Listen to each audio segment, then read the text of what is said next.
In this section we're going to be looking at navigating through the ribbon. We've already had a brief overview, but let's go into a bit more detail. Within the ribbon we have different tabs. These tabs aim to group functionality together so that common features are all under the same label. The Home tab is grouping effectively all your most commonly used features, typical editing options, and a few different formatting, table functions, ability to add cells and perform some simple functions. Within the Insert tab, you get the ability to insert a variety of objects. Objects could be anything that isn't text or numbers that we enter into a cell. So for example, a table is an object, pictures from online, which of course are also pictures. We can add in shapes. We can also add in smart art, which is useful for project management. We can also add in screen clippings. We can add in apps for Office. In the next video we will go into much more detail about how to add and manipulate objects into Excel sheets. But for now let's just carry on with a brief overview of some of the other ribbon functions. We have also the page layout, which deals with all things relating to printing and displaying your document for export and for print. Formulas gives you all functions relating to formulas, be it financial, logical or other functions. Data controls data sources, how you can get data from a database or other sources, and various other data related functions. The review is how you review your documents and also protect them and share your workbooks and set permissions. The View tab will control how you view the Excel environment within a worksheet as opposed to on a printer. So I can set functions here that will change how I view Excel while I'm using it. Now it is worth noting that we can also customize the ribbon.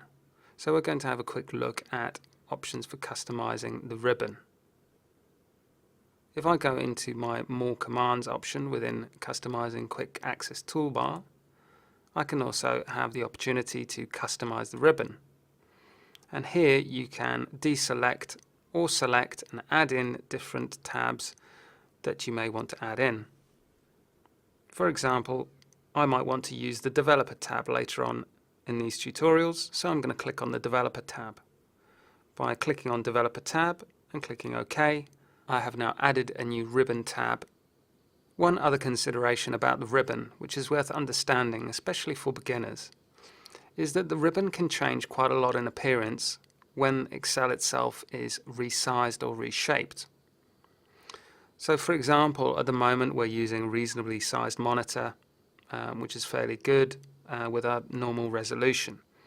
But if I was using a smaller screen, Excel might have to fit into a much smaller area. Now you will notice that some of the functions that I had relating to conditional formatting looked different when the Microsoft Excel was expanded. So let's just have a quick look at these. They are now in menu format, very condensed.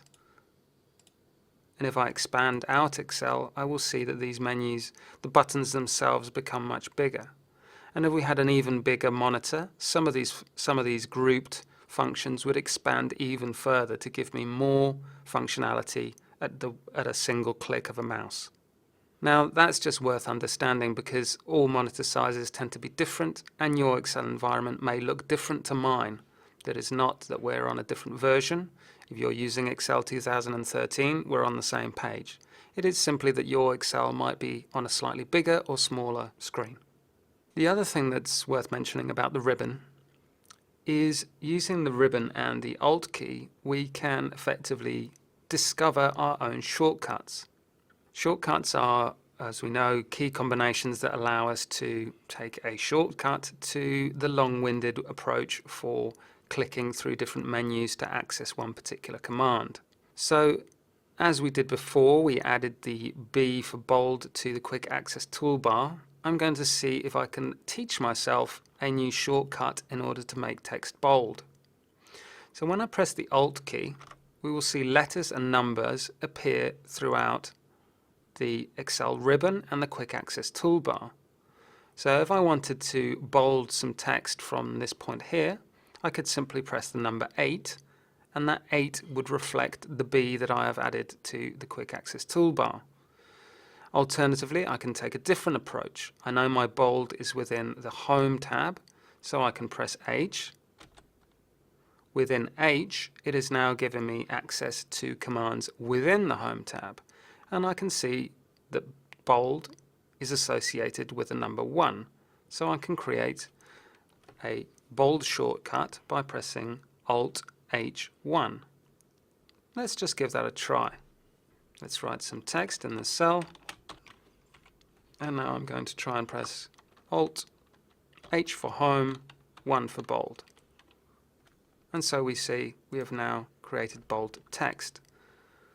This is worth knowing because everyone's Excel usage is different. Some shortcuts will be useful to almost anyone, but other people may have particular interests that they want to learn their own shortcuts for. And you don't have to trawl the internet for hours to find them. You can simply discover your own shortcuts by using the Alt key and navigating through the ribbon. While we're talking about shortcuts, I just want to give you one quick shortcut that is helpful for using on the ribbon. If I press Ctrl and F1, I am able to hide the ribbon. This is useful for, again, as we were talking about before, smaller screens on laptops or tablet devices. If you can press Ctrl F1, it will allow you to hide and unhide the ribbon commands. Well, that is our overview of the ribbon. We will go into detail about the functions within the ribbon at a later stage, but so far we have covered the grouped functionality of the ribbon, how the different tabs address different areas of Excel functionality, how we can create shortcuts to the items within the ribbon.